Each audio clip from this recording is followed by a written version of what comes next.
J'ai fait ce qu'il ne voulait pas, j'ai fait ce qu'il ne voulait pas. Sans plus rien à donner, moi, on s'en connaît même si on se connaît pas. J'ai fait ce qu'il ne voulait pas, j'ai fait ce qu'il ne voulait pas. Sans plus rien à donner, moi, on s'en connaît même si on se connaît. Salut à tous, j'espère que vous allez bien. Voilà, comme prévu, le débrief entre FC Nantes et Marseille. Donc à savoir l'Olympique de Marseille qui est mon club de cœur et le FC Nantes qui est le club de la ville. Voilà. Donc je vous avoue d'office et direct que ça va pas être un débrief facile à faire parce que c'est un débrief que je vais faire contre mon équipe préférée. Bon, ça c'est dit. Maintenant, on va passer au sujet principal, le FC Nantes. Lors de cette rencontre, concernant le début du match, c'était une catastrophe. Et c'est normal. Comment, face à Marseille qui joue le haut de tableau, t'alignes 3 défenseurs centraux qui n'ont jamais joué ensemble. Même aux entraînements, ils n'ont jamais joué ensemble. Castelletto, Mepillou et Comert. Ils ont même appris à se connaître pendant le match en fait. Mais c'est normal même que Ismaïla Sarr il marque rapidement le but. Les 3 défenseurs centraux ils se connaissent pas. Non mais c'est grave, c'est grave. Hein. Et en fait, c'est même pour ça que Mepillou, erreur de jeunesse, carte rouge, dehors, voilà, dehors, direct. J'ai pas pu regarder le match en direct parce que voilà, j'étais avec des amis, bonne soirée du côté de Bouffé, bref. Mais Mepillou, il a 17 ans. Donc première rencontre de championnat. Je suis sûr même c'est son premier match professionnel, tu l'as mis face à Marseille. Mais qu'est-ce qui t'a pris? Qu'est-ce qui t'a pris? Et heureusement que la suite du match t'a sauvé. Heureusement que la suite du match t'a sauvé parce que s'il y aurait une défaite, on t'aurait accusé à cause de ce choix tactique. Hein? Plus jamais ça, hein? D'accord? Ok. Bon.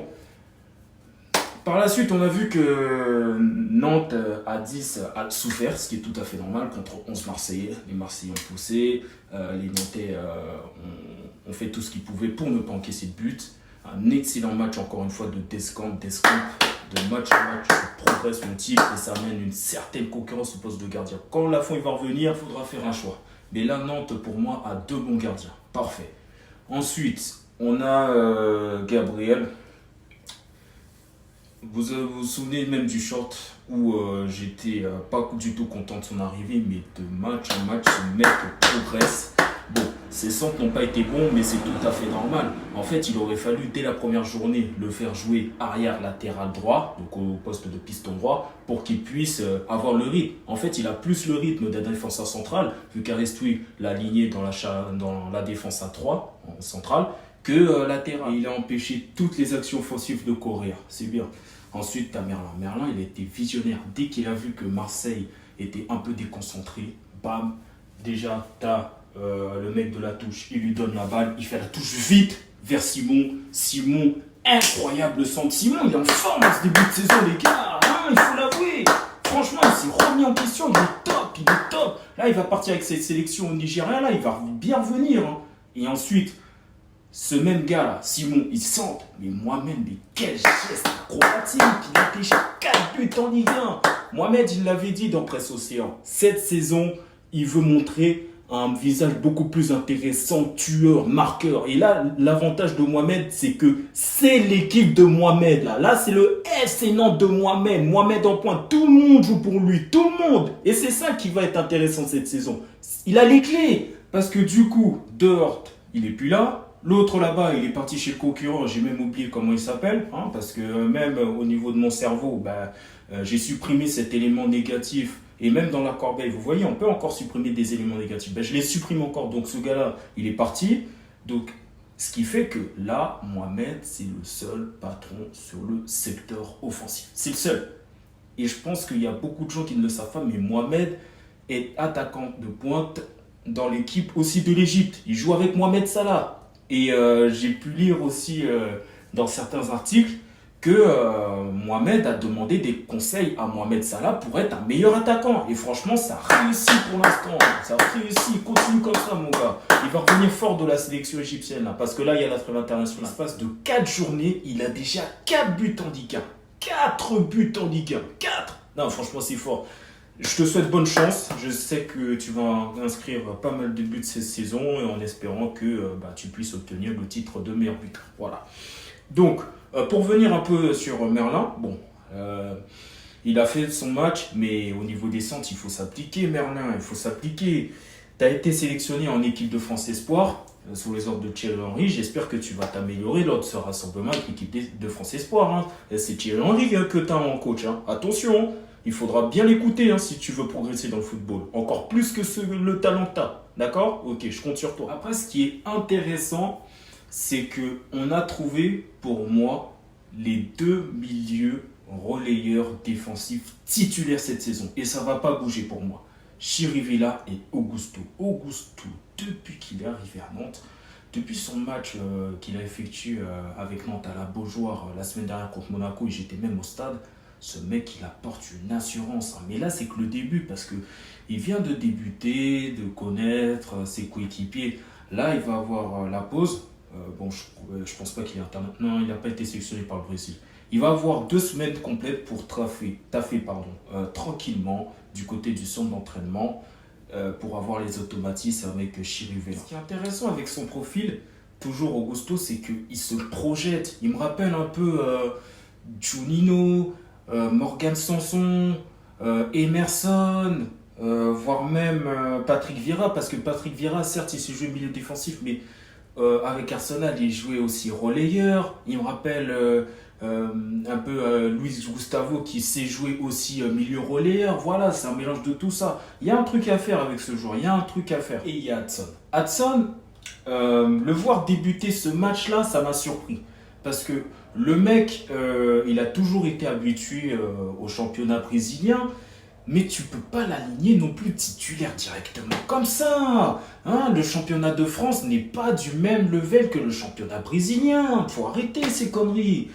Et c'est pour vous dire encore une fois que la gestion du mercato d'été de Nantes, elle est mal gérée. Elle est mal gérée. Un joueur comme ça, tu fais débuter remplaçant. À sa place, tu mets Coco. Comme ça, Coco, dès qu'il est fatigué, tu le fais rentrer. Hudson, comme ça, il prend goût un peu. Mais tu peux pas le mettre directement comme ça. Hein. Des gens sur les médias, oui, il a le même potentiel que Neymar. Ouais, d'accord. Mais ça, c'est le championnat brésilien. Et il y a pas mal de joueurs brésiliens qui ont échoué en Ligue 1. Donc lui, il faut le laisser tranquille. Laissez-le travailler à son rythme. D'accord? Faut pas le cramer. Il faut pas le cramer. Et c'est exactement ce qui a été fait. Même s'il a fait pour moi une très belle période, hein, faut pas être très, très exigeant, il vient d'arriver, mais voilà, il faut pas trop le cramer. Faut pas... Non, ce n'est pas comme ça. Ou tu mets Kader Bamba qui a été intéressant la semaine dernière face à Monaco, soit Bamba ou Coco, tu vois, mais tu peux pas mettre Hudson directement titulaire. Il a fait ce qu'il pouvait, un bon match pour moi, intelligence de jeu, voilà, on voit qu'il y a du potentiel. Et c'est même pour ça qu'à la mi-temps, il est sorti. Il est sorti, non pas parce qu'il a fait un mauvais match, mais parce qu'il était fatigué. Il était fatigué. C'est pas comme ça qu'on gère un joueur. C'est pas comme ça. Hein? Non, c'est pas parce que c'est un génie dans le championnat brésilien que directement match en France, tout ça là, non. Je crois même dans sa tête, Aristu, il disait, ouais, c'est un Brésilien, il va nous faire gagner contre Marseille, comme ça on va parler de lui en mode technique comme Ronaldinho, Neymar, Kaka. Non, plus jamais ça. Et dès le prochain match après la trêve, pour moi, il faut le mettre remplaçant. Tu le fais entrer et c'est là où il va progresser. Et c'est là où tu vois sa marge de progression. Hein? C'est comme ça qu'il faut faire. C'est un très jeune joueur, c'est pas encore un joueur confirmé. Donc mollo, doucement, petit à petit, et va progresser. Après, je tiens à souligner également que pour moi, actuellement à Nantes, il y a 2 joueurs qui sont en difficulté. Il y a Moutou Samy et il y a Ganago. En fait, c'est 2 joueurs qui ont clairement perdu leur place de titulaire ou même de joker. En plus, ce qui les arrange pas, c'est que la semaine prochaine, il y a les derniers matchs des éliminatoires pour jouer la CAN. Donc si la RDC Congo pour Moutou Samy se qualifie et le Cameroun pour Ganago, donc ça veut dire que la période de janvier jusqu'à février, ils ne seront pas là. Et quand ils reviendront de la CAN, ils devront revenir à Nantes pour gagner leur place. Et c'est pas gagné, en sachant que entre janvier et février, il y a le mercato d'hiver. Ah ouais, non mais pour eux, il n'y a rien qui va. Il n'y a rien qui va que Moutou Samy revienne de la trêve internationale en forme après avoir décroché avec la République démocratique du Congo la qualification pour la prochaine CAN en 2024 qui aura lieu en Côte d'Ivoire. Et Ganago, bah, le fait d'avoir beaucoup plus de temps de jeu avec le Cameroun. Je crois que le Cameroun est déjà qualifié pour la prochaine CAN 2024 en Côte d'Ivoire. Voilà. Petite dernière chose, c'est que voilà, là, Aristui, on va le laisser tranquille. Et on le taclait là dès le début de saison, voire même les conférences d'avant de saison. Hein. Voilà, tranquillement. Les gens vont le laisser tranquille. Il va avoir 2 semaines pour bien travailler. Et après, on verra ce que ça va donner durant les matchs d'après la trêve. Donc sur ce, bah, vous voyez sur mon t-shirt quelques images un peu qui rappellent les vacances. Hein. Donc pour vous dire que les vacances c'est terminé. Hein. Donc dès la semaine prochaine, tout le monde, peu importe ton statut, peu importe ta catégorie, t'as rentré. Voilà. Et je vous souhaite à tous un très bon dimanche et une bonne semaine de rentrée qui va commencer demain. Allez, ciao.